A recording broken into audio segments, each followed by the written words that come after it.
No. But anyway, anyone who turns up on the day will win. Look at the NRL final. So there you go. Yeah, absolutely. Boy, did we get that one wrong, eh? But we'll talk about that a little bit later on. But just some interesting developments have happened in the NRL, of course, with Isaac Luke. Of course, he officially signed, didn't he? Or re-signed, should I say? Yeah, he's re-signed with the Warriors. He's going to stay home here at the whānau. From what I understand, he's taken a bit of a cut in his pay. But I think the family's values are more stronger in being home, closer to his whānau, just down the line in Taranaki. So, I think that's hence the reason why. He played a good year this year with the Warriors. So might as well keep him. And I think with the releasing of Mason Leno last week going to the Newcastle Knights, I'm guessing that would have freed up a bit of money. Then you take a look at the money that's been freed up by Simon Mannering as well. Yep. A couple of other players that have gone offshore, former assistant coach. So, that all comes together. I don't think there's going to be much buying in the off-season for the Warriors. So it's great to see them secure Isaac Luke. Yep. Played a good year. I see he's not on the Kiwi team for next weekend's test. But, overall, good signing, good staying for Isaac Luke. Yeah, definitely. I think it is good. I'm glad that we were able to hold on to Isaac at least for one more year, because next year, that's the year, isn't it? Well, it is in my opinion. Hey, I've been saying it since last year, 2019. And it was interesting because in full time on Saturday, I was talking with Tau Henare, who was our special guest star who joined us on Saturday morning. And he's a big Dragons fan, and so I shook hands. Well, I didn't exactly shake hands with him, not through the telephone at least, but we made an agreement, we made a pact that the Dragons, Warriors, going to go to the final. Oh, yeah. They're going to be in the NRL final next year, 2019, man. So I'm telling you, 2019. So that's going to be pretty awesome. That would be a great. That would be certainly great, and I'll probably definitely have to show up if the Warriors actually do make it. That should be a good day, eh? I'm sure you'd love to go to a grand final with the Warriors playing there against the Dragons. What do you reckon, Reno? Oh, totally, mate. I'll be there. I'll be there for sure. Guarantee it. Yep, I reckon that'll be a good one, bro. I'd love to be there, Yep. So, that's 2019. You've been saying it for a little while, so maybe the Warriors here next year. I don't think they're going to get 5 wins in a row next year. No. I don't even think they'll get 6 wins in a row. They might get 2 to start off with. Yep. Doesn't matter. We'll see another year next Doesn't year. matter how many they get. They work it out. Doesn't matter how many they get, as long as they get to the final. They'll need at least 3. They'll need at least 3 in a row at the end. Hey. Yeah, that's it. They've got to get there. I think, they've had that taste of finals, so I got that experience now. Even though it's only a one-off game, could only be better for them, and they can only grow and hopefully get to week 2 in the finals. Then maybe week 3 and then the grand finals.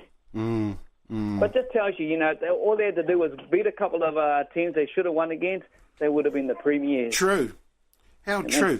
That's how tough this year comp is. Will it be like that next year? Will Melbourne Storm be dominant? Yep. Will the Roosters be dominant? Who knows? Who knows?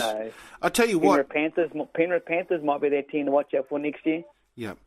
But I will tell you, what a season. It was just so close from 1 to 8. Hey, and even kind of beyond that. But from 1 to 8, there was only maybe about 6 or so points within each team or something like that, wasn't it, Reno? Yeah, it was 3 teams on 34 and 5 teams on 32. Wow. There's only 2 points difference, that's it. But hey, you know what you know? You know where they stand. You know how the points work, and you know how they got to win to get the points to be in the top 8. Not like Super Rugby, it's all up to hell. I know. Exactly. Who knows where the heck anybody's team is supposed to be at, eh? And when the thing is going to be. It's just unbelievable. Anyway, just real quick, soon as I hear our clock starting to tick down to about 20 seconds. What'd you say then? Clock. You almost made me choke. Well, let's what's up with this clock thing anyway? I don't know. I don't know either. But just waiting, counting down the seconds. About time. You're supposed to talk those seconds out. Yeah, I know, but... You know, a professional would know how to do that. I know, but... But you weren't concentrating. No, and Reno put me off.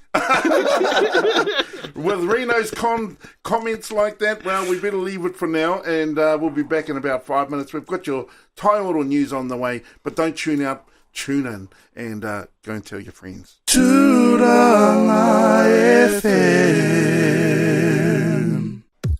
On behalf of the Half-timers, I would just like to say big thanks to Joachim Currid, who brings us our music intro. Check him out on joachimcurrid.com. He's also on YouTube, Twitter, SoundCloud, Bandcamp, Spotify, Instagram, and follow him on Facebook. Another big thanks goes out to Silent Partner, who brings us our outro. Check out their music on YouTube. And also, thanks must go to the Polish Ambassador for the backing music for this promo. Check out the Polish Ambassador on YouTube, SoundCloud, iTunes, Beatport, Instagram, Twitter, and on his website, polishambassador.com.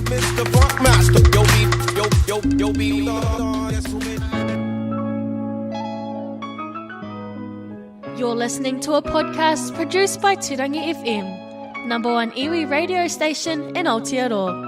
We play each halftime session on Turangi FM Wednesday afternoons at 4 p.m. You can listen in live on our Turangi FM media page.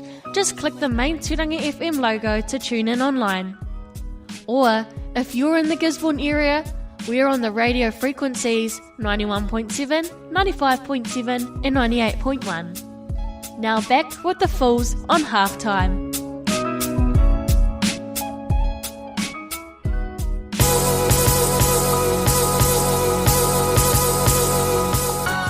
And welcome back to the second half of half-time here on a beautiful Wednesday afternoon. Yes, indeed. Now, we didn't actually get into the NRL final, which is what we're going to do right now. I mean, we talked about it, but we didn't actually get into the specifics. I tell you, we'll start off with the women's final, which was a great final, I think. And, oh, God, I just can't remember her name, but the class of the number 6... of the Broncos team, and for me, she just really stood out. What did you reckon there, Reno? Yeah, hat-trick tries for Kimi Oronata. Yep. Kiwi player as well, and yeah, you're right, Keith. Just a brilliant game for her, and of course she walked away with the medal as the player for the final. So that's history. When I look at that women's game, all of those ladies that took part in that tournament and their grand final will have themselves etched in history, something they will never ever forget in their whole life. Because the continuation of this for many years to come, when they reflect on it 50 years ago, back in 2018, they can tell their grandchildren they were the first ever to play. They were the first time to win. She was the first ever to win that medal, and they got a hat-trick of tries. So there's a lot of history that came out of that game, and the Broncos girls have been dominant over the 4 weeks, and they showed that. Even though the Rooster girls played very strong in the first, 20, 25 minutes, but once the Bronco girls stepped up, Higginbottom and all them kind of got into the role of things, and that was it. They're on their way to becoming crowned the Rugby League Women's champions for 2018. Yeah. What will happen next year? It looks like they're going to stay pretty well the same. Yeah. Stay with the 4 teams. There's a lot of talk around it. Major sponsors want to get involved now, so to continue where Holden is, continue the state of origin, keep the 4 teams. Things could change, though. They bring in an extra 1 or 2 teams. But, hey, financially, I think it worked. Got a few people there to watch, and it's just got the game out there for the wahine, so it's cool. The Kimi Oronata, though, she was just extremely outstanding. I would say that, because I remember her last game, I thought she stood out for me as well. Who did they play? Who did they play? I can't remember. Was it the Dragons? I think it was the Dragons. Oh, no, it was the No, wasn't it the Warriors? No, it wasn't. Yes, it was the Warriors. Yeah, she really stood out for me in that game too, I thought. She didn't, because she was just leading, guiding, I guess, the team around the paddock, and that was pretty much what she was doing. in the final. But, the breaks just went her way, eh? Would you say that, Reno? Oh, yeah, totally. She was like the director, and that's what you need to be when you play, whether you play in rugby at number 10 or league at number 6. You're the conductor. You control it all, because we talk of the men's game, and we mentioned so many number 6s that have played well, and she actually played a similarity game to a man, because definitely. she's running up there. She was attacking the line, moving her little steps. You can see she's got a touch background as well. And, making the passes. She ran through with a little chip through, even though it was a speculator's second one. That young girl tried to kick the ball out of her. Well, she did, and hat-trick of tries. But this young girl now will focus on the Kiwis next weekend up at Mount Smart Stadium. She's one of 7 Broncos that have been named on the Kiwi squad team. So, winner of the Karen Murphy medal, and the girl's got a name etched there in history. Amazing game. Yes, all of them really, though. All of them, all of the Roosters team, all of the Broncos team, can be very, very proud of being able to make it into the grand final. In fact, all of the women that played over the season, I think that they can be very proud of themselves as well. They have certainly made history in rugby league, haven't they? Oh, totally, and you can only grow up from here. And I think listening to Ruan Sims, captain for the Roosters, defeated captain, by the way, but a massive speaker, and she's just so passionate. The Sims name being around with the rugby league for years. Her brothers all play, so she's. I reckon she'll be an ambassador for the game of league, this lady, and she's given so much. She used to play for the Australian, Dillaroos, but also the Aussie girls rugby team. That's where she came from. On her international career, and switched over to the league because her brothers are playing and just growing the game. I know she'd love for a passion because they're from Cronulla to have a Sharks women team there one day, and it'll happen. It's just going to take time, and this is the start of many things I would think to come. I know JT knows more on it because the girls' game over there just grows. So, you're right, Keithy. Everyone that played in their 4-week competition can be proud, and, they go down in history for the inaugural year of Women's Rugby League. I think it's been a great year just for that. But even then, we still haven't gotten to, and it was a great game, I thought, too, was the grand final, the NRL grand final. I mean, that was a heck of a final too, wasn't it? Yeah, and I'll just sneak in there quickly on the one in between the Investor Cup game between the Bulldogs up against the Redcliffe Dolphins, and the Doggies too good. Name that everyone's familiar with was Greg Eastwood, Kiwi player, played for the Doggies for many years. After 13 years, there was a swan song, and good to see the great man kick a goal on the sideline. So finally a premiership winner for the Doggies, just too good over the Dolphins. Up to that big game you touched on, though, everyone had picked the Melbourne Storm to whitewash the Roosters. Melbourne Storm were big favourites. 99.9% of fans would have picked the Storm, but you had that fans for the Roosters, and mate, wasn't that a game? Like you said, that first half, the Storm had no one. No, they had no answer. None at all. They were just like all over the place, eh? There was just no, I don't know, no spark, no nothing there. And not just that, I mean, they just went in there firing, didn't they, the Roosters? They really wanted to come out firing, didn't they, Reno? Yeah, they brought that physical game to the Storm, something the Storm hasn't approached and never got prepared for. Obviously focusing on whether or not Cooper Cronk was going to play. They left it right through to the end. He came on with number 23 jersey, and then to find out he had a fractured shoulder. Unreal. So, he played pretty well, Pakaru. The commentary team named it exactly how it went. He was a conductor, he was the coach, and the 12 players just got out there, and you can see how they protected him. He was guiding it around. Why? Well, he's been at the Storm for how many years?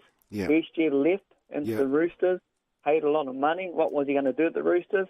Well, what he's done is he brought them home the NRL Final, Indeed. The grand final, and it's a dream come true for Coops. To think, his lovely fiance's there as well, hence the reason why he left the Storm. But he knows that Storm structure so in and out. Why? Another reason, he's at the halves, and he knows how it works. He knows how Billy works. He knows how the 9 works, which is Cam Smith. He knows the whole structure, so he knew what to bring to it. That would have been why the coach would have had him out there with a broken arm or not, or shoulder. he was going to be out there, and that's how they got over it. He knew how to conduct it, how to get the pressure on that Storm team, and we saw what they had no answer. They couldn't even